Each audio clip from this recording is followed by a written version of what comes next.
Thank you to the band, Pat, for leading us in worship and for giving us a sermon series title. Why didn't we call this Your Labor is Not in Vain? That's perfect. We should have thought of that one before. Does anyone remember the animated Disney Pixar film that came out almost 20 years ago now, called WALL-E? Anybody? Yeah. Do we have some fans of WALL-E here? Maybe a couple? If you didn't see that, go check it out. It was a long time ago. It's been around. You can find it anywhere. But when it came out, it was a futuristic movie about a robot in, I believe, the 29th century. And this robot's job was to clean up the earth. Because as it turns out, humans made a huge mess of it. And so the earth is no longer inhabited by humans because they've trashed it really beyond the point of being livable. And WALL-E, when we find WALL-E in the movie, is the only functioning robot left at this time. So he has a very solitary job of picking up the mess that the humans have left. And then his world changes when another robot comes by named Eve. Yeah, we remember Eve. The two robots develop this friendship, companionship, but then Eve unexpectedly leaves and heads to a new place, and WALL-E decides to go after her, hitches a ride on a spaceship, and goes to this high-tech space station where we are introduced to humans for the first time. Humans in WALL-E now live a utopian, carefree, work-free existence. Humans don't have to do anything. They get moved around on electric scooters. They are hypnotized by the screens which are in front of them at all times, and they are oblivious to the environmental damage that they have caused and oblivious to the people around them. I don't know if that sounds vaguely familiar at all to anyone. But it's interesting, the depiction of humans over time of this, do-nothing sort of existence, humans have come to resemble giant babies, basically, right? They are soft and squishy, they have large bodies and stubby little limbs, and, these head things almost look like pacifiers, right, that they're sucking on, and all of their meals are taken through a cup that they sip on, which looks a little bit like a bottle for a baby. They can't do anything for themselves, by themselves. All they do is kind of cruise around on their reclining chairs with their eyes fixated on the video screens in front of them. And WALL-E's arrival disrupts some of the hypnotized, inactive lives for a few of these humans. At one point, he knocks over the screen from a human named Mary, and suddenly, Mary, opens her eyes and sees what's around her. Her screen's no longer there, and she's looking around and seeing kind of the world that they live in. And I love the line, there's all these pools where everybody's hanging out, but nobody's talking because they're in front of their screens. And she ends up at the pool and she says, I didn't know we had a pool. this surprise as sort of a whole new world is open to her. The movie addresses a lot of different themes, like relational connection and caring for the environment, but it also speaks to the essential nature of humanity. It reminds us that a couch potato existence is actually dehumanizing. It reminds us that we were made for creation and contribution and connection, not just consumption. We were not created to be do-nothings. We were actually created with work in mind. Now, that doesn't mean that we were created to work or created for work. We're not robots. We were designed for rest. We were designed for play. We were designed for worship. But we were designed for work as well. And when we are not doing good work and bringing goodness into the world, we're actually losing some of the essence of our humanity. So this month, we are considering the work we do. And by work, we don't just mean the job that you might happen to get paid for or the career that you find yourself in right now. But more broadly, work is the things to which we give our time, our attention, our energy, and our resources. Writer Annie Dillard has somewhat famously said, "How we spend our days is, of course, how we spend our lives." For many of us, a large portion of our days is spent at work. It's estimated that the average person spends 90,000 hours at work over a lifetime, which translates to roughly 1/3 of your life. That's a pretty big portion of our life that we should be thoughtful about. All of us have work we do, whether you get paid for it or not, whether you enjoy it or not, whether you feel like you're fulfilling your passions or not, whether you are in between jobs or putting your primary energy towards raising a family, or you're unsure of your career direction, we all work. In Colossians 3, the Apostle Paul reminds us, whatever you do, work at it with all your heart, as working for the Lord, not for human masters, since you know that you will receive an inheritance from the Lord as a reward. It is the Lord Christ you are serving.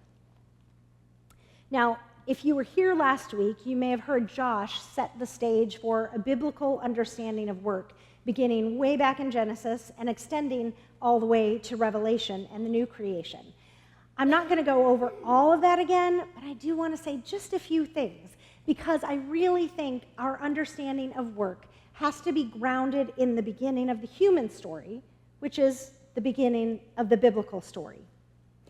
In Genesis 1, we are introduced to God as a creator, the very first worker. God is a thoughtful and creative artist who speaks life and beauty into existence with his words and separates light from dark. God is a gardener who creates plants and trees. And God isn't afraid to get his hands dirty, as God's own hands go into the dust to create humans, and God's own breath becomes the breath of life. And you may recall, with each day of creation, God validated the goodness of what had been made. But when humanity was created, humans were the only thing created in God's image, in God's likeness. And we read in Genesis 1:31, God saw all that he made, and it was very good. So our human story begins with a good God who created a good world, including very good humans, with good work to do that would bring goodness into the world. This starting point, it has a huge impact on how we think about our daily work. As Pastor Tom Nelson says in his book, Work Matters, because God himself is a worker, and because we are his image bearers, we were designed to reflect who God is in, through, and by our work. The work we are called to every day is an important part of our image-bearing nature and our stewardship. Now, this doesn't mean that our work is always as beautiful as the creation poem or the idyllic existence in the Garden of Eden. Of course, the story changed, as you may recall, just a few chapters later when sin entered into the world. And so humanity is tainted by sin, and our work is tainted by sin. It's important to remember, though, that work is not the result of sin. Work is not a consequence of sin. Work existed before sin entered the world. Work was cursed after sin entered the world. But work itself, as much as some days may feel like it, work itself is not the curse. And it is so important to remember that's the beginning of the story, but the story doesn't end there. Because God sent another worker, a carpenter, a teacher, a healer. God sent his son Jesus, who through his death and his resurrection would initiate a redemption plan for all of humanity, for our work, and for the entire world. Christ's presence in the world begins that process of making all things new that is going to culminate in a final restoration and a new creation. You may have heard this idea of creation fall, redemption, restoration. It's a cyclical pattern that we see all throughout the Bible, but it's not just in the biblical story, it's in our story as well. When we begin to see that everything in the world is a part of God's good creation, even our work, we also see that everything in our world is broken, even our work. But we also can see then that everything is ripe for redemption and restoration through Jesus, even our work.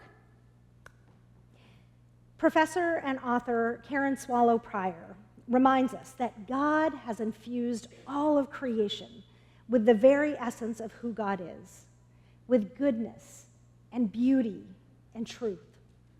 As humans created in the image of a good God, we long for goodness and beauty and truth. Because of this, she says, I believe that if you pursue truth, goodness, and beauty in all your work, in all your play, in all your ways, and all your days, you will find your calling. In fact, I think pursuing truth, goodness, and beauty is your calling. It's everyone's calling. Well, how about that? I searched for a lot of years for my calling, and I was one of those people who thought maybe God was gonna put it as a billboard coming down from the heavens, right? It was gonna be some big flashy sign. And so I remember a season in my life when I was trying to decide what my calling was, and I would look at street signs, give me a sign, a literal sign. God, can you just give me a street sign that tells me if I should do this thing or this thing? You've probably learned by now that's not really how it works. Perhaps our calling is not some abstract, external, magical thing that you have to search for all your life and just hope to find, like that elusive bucket of gold at the end of the rainbow that you're chasing and never actually getting to. As followers of Christ, perhaps our calling is simply the invitation of God to join in his work. So if we are going to join in God's work, we might need to change our perspective to understand how God sees work, not how the world views work, because there are a lot of strong influences in our world that tell us what work is meant to be, what work should be, how important it should be in our life. In her essay, Why Work?, Dorothy Sayers suggests that we need a thoroughgoing revolution in our whole attitude to work. I think that's kind of what this month is about as we talk about work a lot. We're hoping to have a thoroughgoing revolution in our whole attitude to work. She writes that the biblical doctrine of work is the gracious expression of creative energy of the Lord in the service of others to create shalom. Isn't that beautiful? Our work is the gracious expression of creative energy of the Lord in the service of others to create shalom. It's so beautiful. But I wonder how many of us, as we sit in our cubicle at work or stare at our laptop, are thinking, yeah, this is definitely a gracious expression of God's creative energy, right? We're maybe not thinking oh, how are we serving others to create shalom as we're looking at spreadsheets and creating emails, right? Maybe that's not so realistic. Those kind of moments of shalom and creative expression may feel very far and few between on a day-to-day basis. But I do believe that the way we think about our work impacts the way we feel about our work. And the mindset we hold about our work ultimately shapes the work that we do.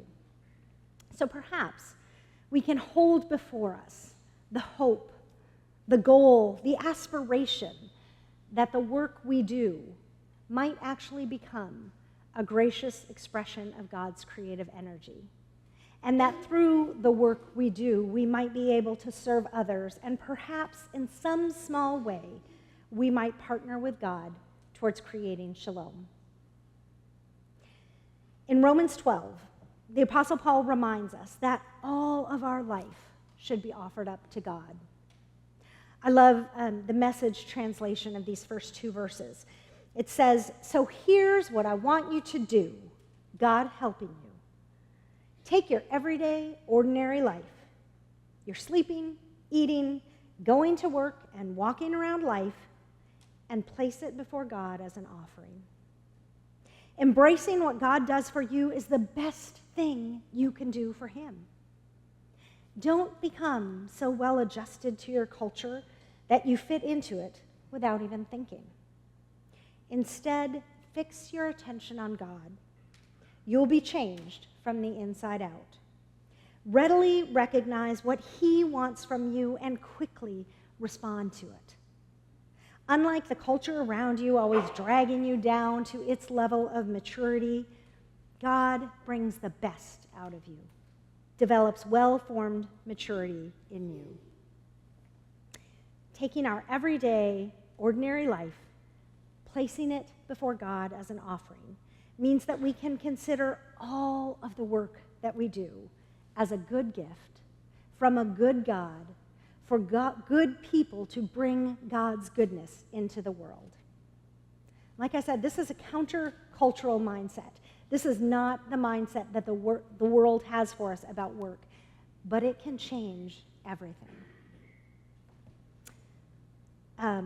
This spring, some of you know my family went to England. Well, some of my family, 4 of us, went to England to visit my daughter, who at the time was studying in northern England for a year. Now, one of my favorite things about England was all of the beautiful old stone churches.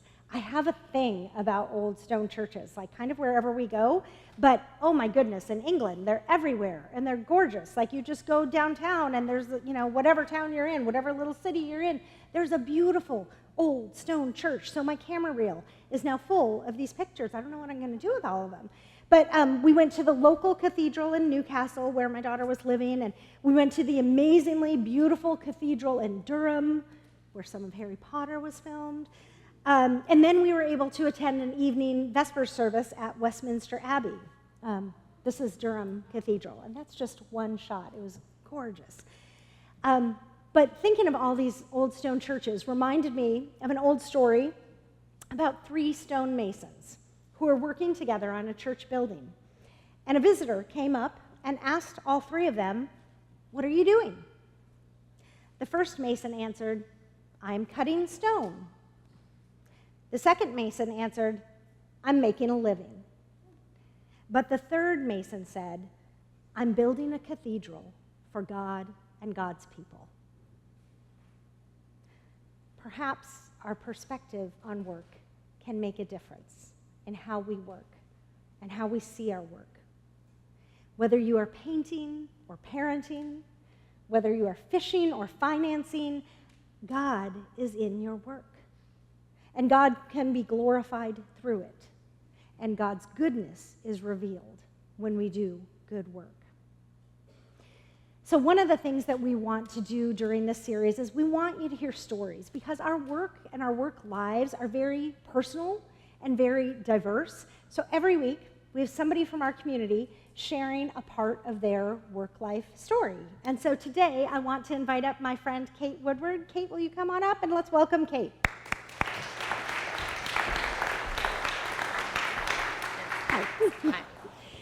Hi. So Kate, there's a lot of things that you could say about work, but I want you to talk a little bit. You had a recent transition in your work life, and I'm wondering, when you made that decision, like, how did you know that it was time for a new season? Thanks, Rachel, and great to be here with all of you. So Rachel is talking about how I left my job about 2.5 years ago to stay at home with my kids. And when I was making that decision, it was really about my heart just moved towards my kids. And that was the place that I wanted to start spending all my time and my energy. But letting go of work was also really hard because I loved working. I loved the intellectual engagement of it. I loved showing up every day to a beautiful, clean space that had no toys. And I loved the relationships, and I loved the tangible outcomes, and I loved getting to meet with my manager every week and that person telling me I did a good job. Like there were just so many things I loved about it. But my mom had died the year before, and it kind of left me with a lot of really big questions, like, who do I want to be? And like I worked at YouTube at the time, and so I looked around, and I was like, literally, who here do I want to be? Like, do I want that job or that job? Or, do I want to spend time with my kids, and what does that enable for our family? So I'm going to give you a really tangible example of like what I told you, which is that my heart started moving towards my kids. So I have 4 kids. They were all down here. And I have twins, and at the time they were 3. And I spend a lot of time with my children in the bathroom right now. As one does. Yeah, as one does. They're, they need me there. So it's like before work, and I'm waiting by the potty, just like I do all the time, every day. And Mira, she said, "Mom, I want to be with you always." I know. And, I was kind of pondering these questions, and so I take a moment, and then I just I get down with her, down near her on the potty, and it's the potty and the Mira and I, and I'm like, "Mira, I want to be with you always too." And, it's those type of moments that then I'm driving to work that day, and I'm at work, and that still kind of sits with me, where I'm like, I do want to be with her always, all the time. So yeah, that's how my heart moved towards my kids. I think you've given us all a new understanding of potty talk. Yeah. Right? So we're thinking about this idea of of our work as an expression of God's goodness in our lives and in the world. And I'm wondering, since you've transitioned into a new kind of work, what ways do you contribute to God's good work now that maybe you weren't able to do in a previous season of your work life? So when I used to work, my favorite parts of work were being a manager. I just liked kind of being able to help develop people and give feedback and create a good space for them to show up to every day. And I also thought part of our calling at work was to kind of share our real self. So when there were those openings and those moments to say, and this is the thing that's really happening with me, the best thing, the worst thing of my week, I thought that was part of what we're meant to do, is share our real selves. And I also loved the mission. I worked for LinkedIn for a while, and I just loved I'm helping people get jobs, right? So that's kind of how I used to think about things. But at home, I really think of my job as to love my kids and love my community. And so at the top of my journal, it says, my goal is to become more loving. And so then you have to ask yourself, how do I become more loving? And I think there's something that's just being available, right? And sometimes it's monotonous. Sometimes you're by the potty. Sometimes you're doing homework or driving kids to their activities. And sometimes there's those moments where there are those big questions about what is heaven going to be like? Are you going to be there with me? I've had this conversation in the last month. But I also, one of the other areas I'm developing is becoming a coach. So I'm in my 2nd season of coaching, and this season I've got a 5th grade and 6th grade boys basketball team. So that's pretty fun, and that's an area that I can kind of keep growing and developing, because it's a new and different way to be in my kids' lives, and also to really get to know their friends. But I think a lot of this kind of change has been about letting go of kind of these performance and productivity narratives that I have held on to for 15 years of working. And I know, I kind of, look around me, and I know that I could fill up my current life like that too. So I could volunteer at school enough that I'm just so busy that I don't have the time for my kids, I actually quit my job to do. So I was thinking of another way to give you a very tangible example of this. And when I used to work, one of the things I developed for myself was, I call it the grid, and it's in the front of my journal. And it has 2 columns. One column is the month, and the other column is activities that we have done that are fun and memorable. So this is a way that when I was working, I was here's the proof that we have a great family life. Like, even though I'm working, we also have these great things that we're doing. And I think when I quit, I thought that we were going to do bigger and better versions of those things. So in the first 6 months after I quit, we went to London for 2 weeks, and like that's an example of like bigger and better versions of like what I was already doing. But I think the thing that has surprised me is that first off, I felt like God just said, like, stop putting things in the grid. Like, this is not the way that you are going to measure your life. But now I feel, I haven't stopped putting things in the grid. Even though God told you that. It was a season. It was a season of like, it was more of like, stop organizing your life around this. But more now, the things that matter to me and that go in the grid, or it's the play date that I had where Sam was running around with his 5 friends and their moms came over and we're all talking and connecting. Or it's the time I told that friend that I loved them. Or it's, in the last month, I was supposed to go on a 1-hour walk with somebody, and it turned into a nearly 3-hour walk. And just because there were things that needed to be talked about. And so these are the kind of new things in the grid. And I have one that I didn't tell you I was going to talk about, but kind of in the idea of like good and beautiful and creative work. I have 2 new friends. One is a yoga teacher and one is a painter. And I don't work, but I love to swim. And so we all kind of brought our things that we love to do.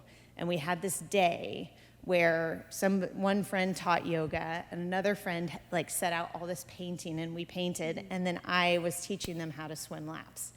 And it just kind of falls into that like good and beautiful and creative activities where, they were actually bringing, those are very recreational activities, but it was the things that they do. And it's a good question of like, and that's a day that for a work day doesn't count. Like no productivity, no performance metrics, but it was beautiful, and it's definitely going in the grid.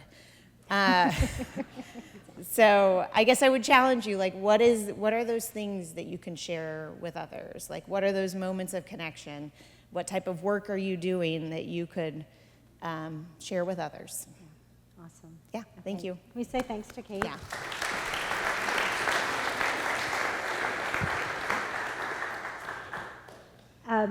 I love your intentionality with whatever it is you're doing, and I think it's a challenge and an encouragement for us to be intentional in whatever seasons we find ourselves in. As you were sharing about your friends, I was thinking about a quote, some of you may have heard it before, from pastor and author Frederick Buechner, who says, "Vocation is the place where your deep gladness and the world's deep need meet." Your deep gladness and the world's deep need. It's what we're called to do. That's the work that we are called to do. I want to close with a story about my father. My dad passed away a few years ago, so all of my stories about my dad feel a little tender. But about 10 or 11 years ago, my parents were thinking of moving out of their home into an independent living situation. And so they had to do some serious downsizing. My parents lived in Michigan, the world of basements, right? We don't really have that here in California. But you know what happens in a basement? All your stuff just goes there, right? Basements are full of stuff that we haven't used for a really, really long time. And my dad was a pastor for about 40 years of his life. His primary job was a pastor, and he was usually a senior pastor or solo pastor, which meant that he did all of the preaching. That was one of his primary calls, to preach. And in the tradition I grew up in, you didn't just have one Sunday service, you had 2. And I'm not talking about 2 of the same service, I'm talking about 2 completely different services. And so for every week, my dad would write 2 completely different sermons. I know, right? I'm like, whew, I have a hard enough time just writing one. But he would write 2 sermons. So when he came to this point in his life, he had recently retired, he had tons of file cabinets, because this was back in the day when he wasn't writing on a computer. He was using his typewriter, and then he would put every sermon into a file folder, which would go into his file cabinet. He had 4 or 5 of those really tall, high file cabinets full of his sermons. And my sisters and I tried to gently suggest that perhaps it was time that he get rid of his sermons. And we make room and get rid of the file cabinets, maybe throw away those file folders full of sermons. You can guess that didn't go over super well. My dad reacted really strongly to the idea that we could casually throw away all these file folders full of these carefully crafted words and thoughts and ideas. And I remember him saying, that's my life's work. Like, I've spent decades doing that. It's all contained in these file cabinets. And it broke my heart because I was like, Dad, that's not your work. That's not your work. Your work is the words that became seeds that were planted in the hearts and the lives of the people that you ministered to, decade after decade after decade. Your work is not hidden away in a file folder or a file cabinet. And if those papers go away, your work is not going away, because your work is what has gone out into the world. It is God's good work through you that has brought goodness into this work and into people's lives. I don't know that he ever really got to the point of being able to say that, because he was holding on so tightly to what he had produced, right? Because we think of work as production and productivity. Our work is bigger than that. Our work is better than that. Our work is more important than that. Our work is the seeds of goodness that we are planting every day in the lives of the people around us. So what does it mean to do good work in this world? Could it be as simple as the words of Micah 6:8, to do justice, to love kindness, and to walk humbly with our God? Could it be as simple as the words of Jesus? Love the Lord your God with all your heart and your soul and your mind and your strength, and love your neighbor as yourself. Maybe. No. Is that too easy? Is that too simple? Maybe. Maybe it is that simple. Martin Luther said, God doesn't need our good works, but our neighbor does. Maybe together, as we do good work, and we love God, and we care for our neighbor, and we listen to the ways that we were created and to the seasons of our life, maybe we will find ourselves partnering with God in his restorative work. And maybe, just maybe, we can taste a little bit of heaven on earth. Will you pray with me? God, we thank you that you have created us with work in mind. And we thank you that you are a good God who has made good people and who has created good work to do goodness in this world. God, may we be servants. May we be vessels. May we be open to seeing the need in our life, in our world, in our community. May we be aware of the needs of our neighbor, and may we listen to the gifts that you have planted within us so that the seeds of your goodness may continue to grow. In Jesus' name we pray. Amen.